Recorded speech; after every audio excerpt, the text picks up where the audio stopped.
Hello, everyone. We're Chasing Reality, and welcome back to another episode. Today's episode is a little different. We're focusing less on what body dysmorphia is and more on something just as important, how to actually get help and how to support others in the same way. I'm Emily, and I'm here with Chelsea and Jesse. And today, we're going to be talking about why reaching out can feel so hard and why it's so important. So, just to briefly set the context, body dysmorphia is a condition where someone becomes deeply focused on perceived flaws in their appearance. But today, we're not going to go into depth on that.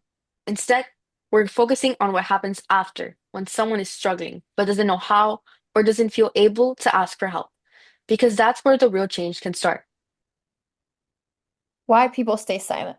One of the biggest challenges isn't the struggle itself, it's staying silent about it. A lot of people convince themselves that what they're feeling isn't serious enough, or that they're just overreacting. Others are afraid of being judged, misunderstood, or not taken seriously. And sometimes it's even harder because from the outside, everything can look completely fine. So instead of reaching out, people keep everything to themselves, and that isolation can make things even worse. When someone doesn't get help, those thoughts don't just go away. They often grow stronger over time.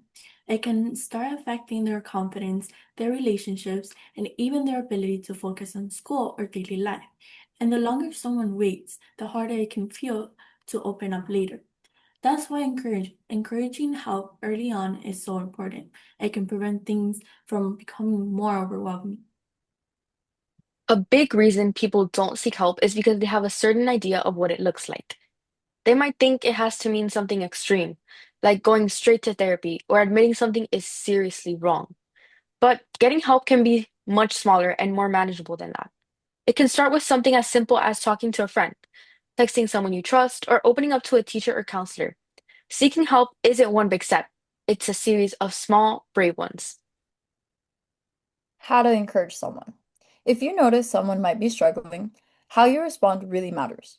Instead of trying to fix the situation, start by just listening. Avoid dismissing their feelings, even if you don't fully understand them.